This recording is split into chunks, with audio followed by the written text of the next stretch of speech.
welcome to the Anime Reviews. I'm Matt. I'm Zach.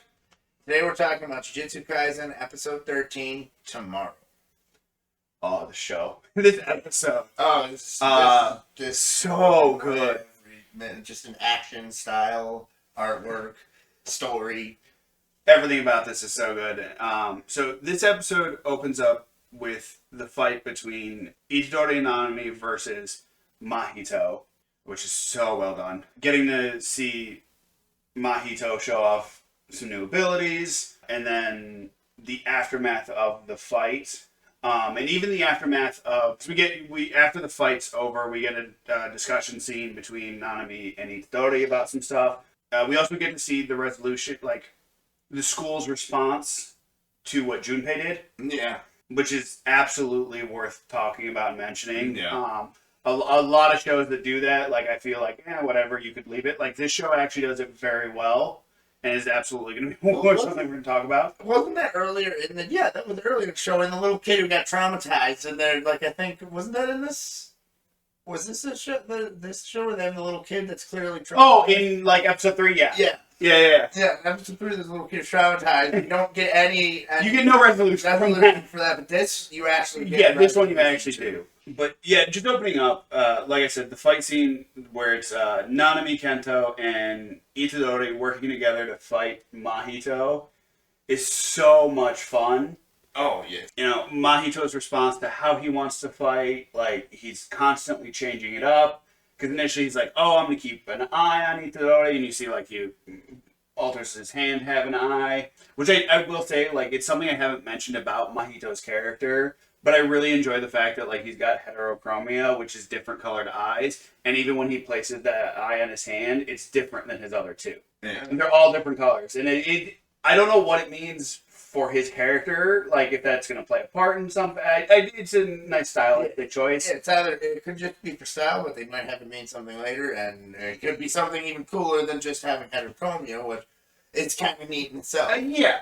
The fight's a lot of fun because we're seeing a lot of back and forth, and Mahito at one point pulls out more transfigured humans and has them go after Itadori because he thinks, oh, Itadori won't kill, he can't kill humans, it won't happen, like, so he can focus on Nanami, because Nanami's the one that's going to be, like, Itadori's a threat to him physically, but Nanami Kento's the one that knows stuff, knows tactics, can work out plans. Like, that's something that I really like about a lot of animes is they have the characters aren't talking to each other while they're fighting. You're hearing their internal thought processes while they're like in the middle of a fight. Yeah. So it makes more sense, and it really helps with the pacing of the actual fight because it's stuff like all that stuff is happening, and it's just like most of the time they're thinking about their plans and how they're gonna fight.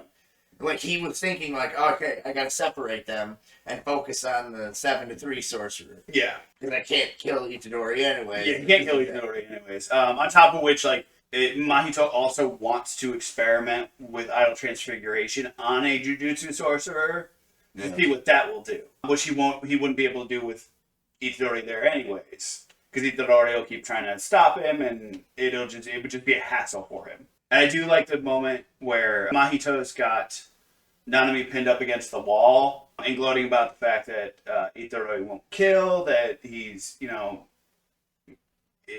from Mahito's perspective right now, Itadori, like, is no longer a factor in the fight. And Nanami outright says he is coming to that resolution right now. You're the fool for allowing it now. Like, the reality is like, Itadori is still fighting this fight because he wants to kill Mahito. So right now he's not in his normal state of mind. He's a little bit more driven by anger and rage. I think it's in a way he's mocking his plan to try and make Itadori crazy like he did the other kid. Yeah. So because he's trying to basically make him more susceptible and to succumb to Sakuna. Ultimately, like, we're not only Sakuna not contributing to this at all, which is hilarious that someone wants him to come out and he's just like, I'll do it at my own time. Yeah, you know. Like, he's playing a longer, more clever game, but he's mocking that guy's whole plan because it's like, you didn't make him go crazy. You helped him resolve this issue. This one of the things that was holding him back from being, which one of the best parts is when Nanami calls Itadori a Jujutsu sorcerer. Like, cause it's like, this is what it's about. It's a really philosophical. I think it's cool, but it is a philosophical mouthful. It's a mouthful of Greek salad. We do end up finding out that Itadori did resolve himself to kill the transfigured humans. And he comes back into the fight, and at that moment, when he comes back, Itadori and Nanami actually start gaining the upper hand on Mahito, because like Mahito was transfiguring himself just before like hits were happening, which they both of them figured out, and Mahito realized, oh, they know my tactic, like I gotta figure out a different way to do things.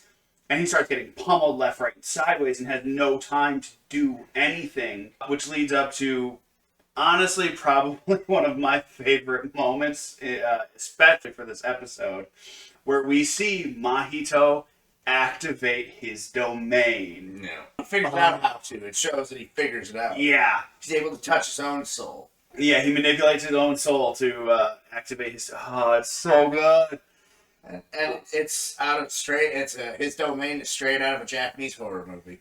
Yeah, it's filled with a bunch of hands, and I believe he calls it domain expansion. It's called Perfect Self, and he ends up trapping Nanami in it and locking Itadori outside of it. We actually get a little bit of mental thoughts about Nanami Kento. One of the lines I actually found very interesting is Nanami doesn't know how to do a domain. He outright states he does, like, it's the one ability he could never learn, which I think is very interesting because he's teaching Itadori. He's considered, like, him and Satoru have this, like, relationship. Like, you expect him to be able to do it, like, so the fact that they're subverting that expectation that he's gonna be not necessarily as powerful as Satoru, but maybe, like, he'd be in one of the upper echelon limits of power.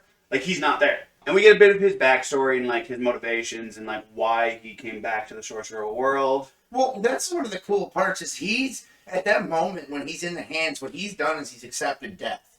And so he's reflecting on his whole life, because he just outright admits that he's screwed now. He's in the thing, he's in Mahitos Domain. Yeah. He's gonna die. Yeah, because Mahito's power is he has to touch the soul, and when you're in the domain, you're automatically attacked. Like, whenever attack happens, will hit. Yep. And based on Mahito's abilities, there is literally nothing he can do. And it's, but yeah, his reflection is very good. I enjoy it. Yeah, it's a really good backstory with just great small characters that you know you're probably never going to see again. No, yeah, probably not. Except for, I bet he's going to go back to that sandwich shop one day. Like, in one episode, they're going to, for some reason, have him go to that sandwich shop. That'd be kind of nice.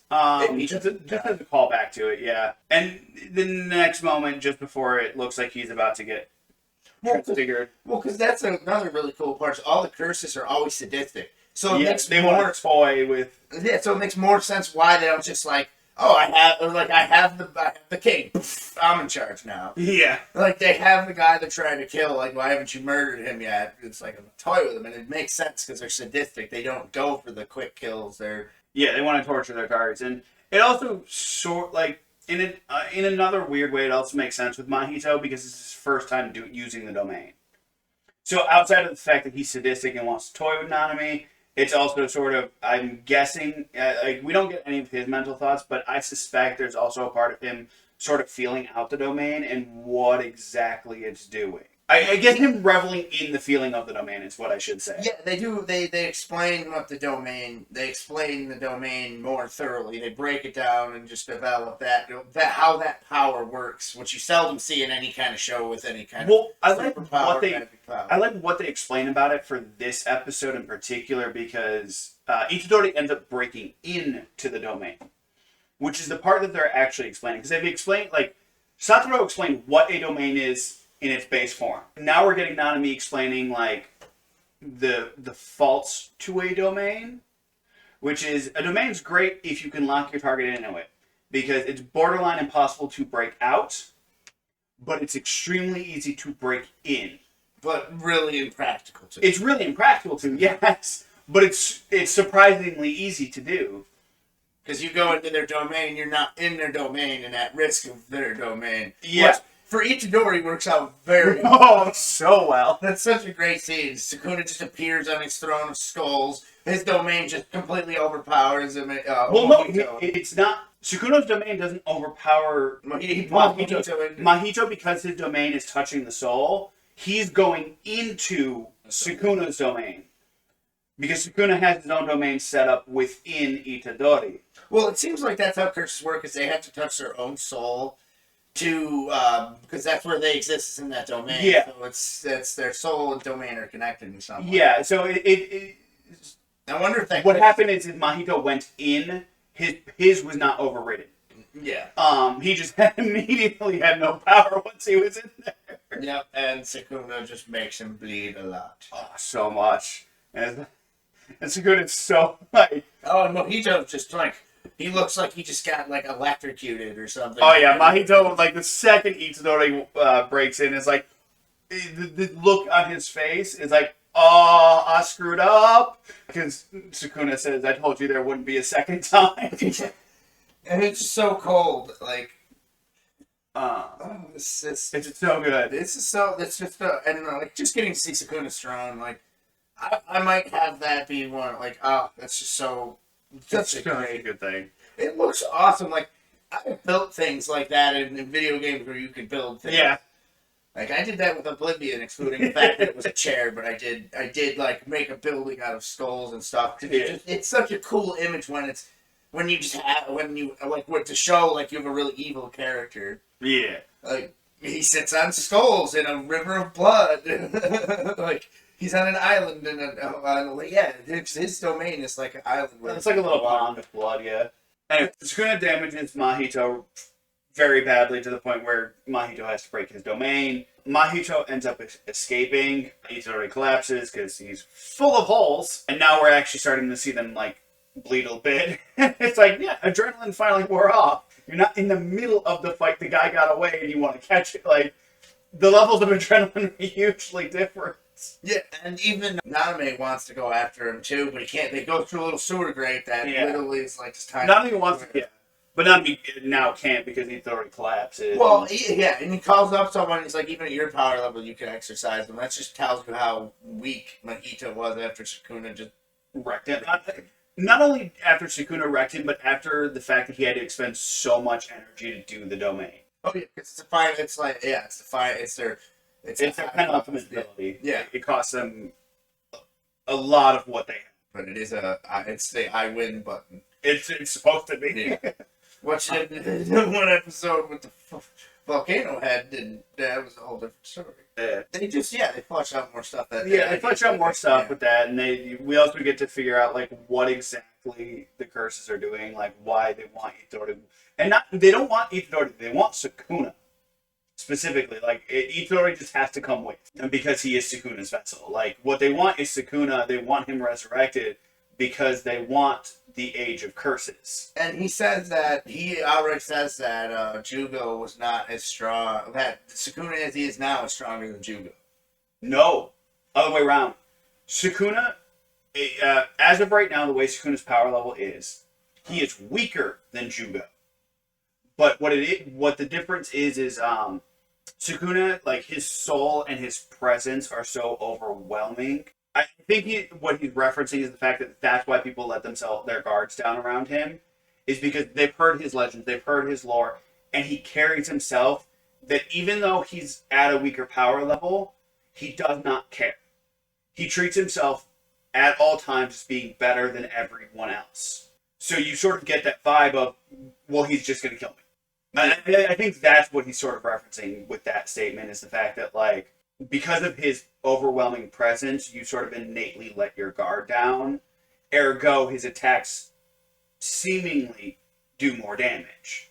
And we get to the scene where Nanami Kento and Itadori are talking over, because we see a couple of body bags and everything, which is a very powerful, moving moment. Yeah, and that's where you have the very philosophical conversation I mentioned earlier. Yeah, that's where you get the huge philosophical conversation, which I really personally enjoyed. Yeah, me too. I love that stuff, but a lot of people, like, not only does it go over most people's heads because you really like just the existential meta type of like discussions. It makes me really think like that the theme for this at least this season is growth. Yeah, is about the change and growth, because everything seems to somehow be tied to that. Be it that Satoru, his goal is to change the Jujutsu sorcerers, and then Itadori's like growth and all the other Fushiguro, like all their growth. Yeah. And even it has a reflection of not the curse's growth. It shows different levels of that. And then also, like, the other main character, the villain stuff, Mahito, Yeah. his growth of being early. And then you also have the kid who's getting bullied. Junpei, all his growth. Like, that seems to be the major scene. And the physical one of it is Kuna. For eating, he has to find all his fingers so he can reach his full body. I think for Sakuna, it's not necessarily growth in that like a more traditional sense, like we're talking about. Well, no, that's what I'm saying. It's actual physical growth. Yeah, for him, it's actual physical growth. But I do like the juxtaposition for his character versus everybody else. Yeah, because everyone else is having mental and emotional growth. Mentally and emotionally, he is a stable existence. He is who he is, no matter the situation. His growth is literally just his power level. And I like that juxtaposition of those, like, well, in a way, for that theme. All the shows that they mentioned when he's like, I'm not going to learn the Kamehameha, all those shows, they have emotional growth, but they're more focused on the physical growth. That's when you know every time there's a physical change in the character is when there's actual growth, to where these characters' physical changes and as much of the growth as they're like just the stuff. Well, the physical changes, I as far as I've viewed it, like the physical changes are as a result of the mental and emotional growth, the mental stability. That's what I'm saying. And Sukuna takes the position, or Sukuna is like the main villain, the villain of the actual villain, and he's not. I wouldn't call him the antagonist of this current story. Yeah, but I would call him still a villain. Oh, yeah, he's absolutely a villain. And it's like, but it's that present. Like there's a lot of potential where it's like all these shows, it's all water. That's why he's not learning the Bankai or the Spirit Gun. Like it's really I mean, that's probably thinking way too hard about it, but that it does seem to be fitting like the themes and the ideas and what they've said outright. Yeah. And after the philosophical discussion, we do have a moment with the school, because everything got cleaned up. The school's essentially back to normal, where they're handing out these papers to talk about bullying and like what I'm guessing what the paper says is, what have you seen? How should we go about resolving things? The school's attempting to take steps towards it, more growth. But the scene I really specifically want to mention is we see the teacher and the bully that was bullying Junpei having a discussion in one of the, that's honestly probably my favorite scene of the episode in regards to just drama and my thought. That scene. It's so good. How powerful it is. Because the bully is like, the teacher's like, okay, you're being punished for your actions. You're the one that gave him his scars. You're the one that was bullying. And the bully just does not seem to care at all. And then he immediately, instead of taking any sort of personal responsibility of anything, talks about Junpei's response to him and the fact that now he can't move his left arm anymore. He said I've paid enough for this, haven't I? I can't move my arm. Basically taking no responsibility for everything. And the teacher outright goes, you know, you are being punished. This is your punishment. You're going to have to deal with it. And the student's responsible, well, what about yours? You let it happen. You pretended not to see anything. And I kind of like the teacher's response. Because the teacher's response isn't, like, he's not diverting the fact that he's not denying that he had fault in it, too. Yeah, he says, my punishment is yet to come. We're focused on yours right now. Like, so he broke his heart. And that was, like, such a great line. Or we caused him to forsake his heart, I think. Broke his heart, yeah. He said broke it? Okay. That's just, like, that's a good line. We were both involved in breaking Junpei's heart, and we have to live with that. Yeah. And you actually see a small reaction in the bully. Yeah. I don't think we'll see the bully again, so I don't know what that's going to come of it, but it's just so good. The show is so good. Yeah, it like a good story, and they closed up, like, the things that they talk about and storylines that they present there, they wrap them up. Junpei's story is, in a way, in a nice, pretty bow. Yeah. And it, like, there's a beginning, a middle, and an end. Like, it's really well done. And then you still have all the other threads. They're then like you're getting all the pieces of it. Yeah, and I like the fact that like the show is not carrying on like they're resolving bits and pieces of certain story elements at varying times while allowing other ones to start and then continue later. Yeah. So they're not like, oh, we're going to drag everything out to the very end and only like 3 of them get resolved. Yeah. It's, no, this bit happens here and continues for 3 episodes. Okay, we're going to resolve this bit. But this new bit that happened at the start of one episode is now going to carry, you know. It's going to carry on and then resolve here. And Yeah. So I enjoy the fact that we're getting small stories with their own resolutions while the major issue is still ongoing. yeah, this show is very... And like what I like is the small stories are adding to the main overarching plots, like the dynamic storytelling. dynamics. Yeah. And I think that wraps it up. It really wraps it up.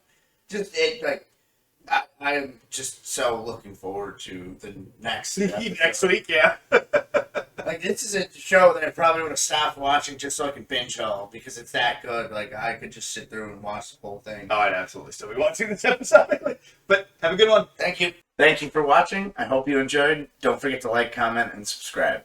And hit that bell icon for notifications. Also follow us on Twitter and Facebook. Links in the description down below.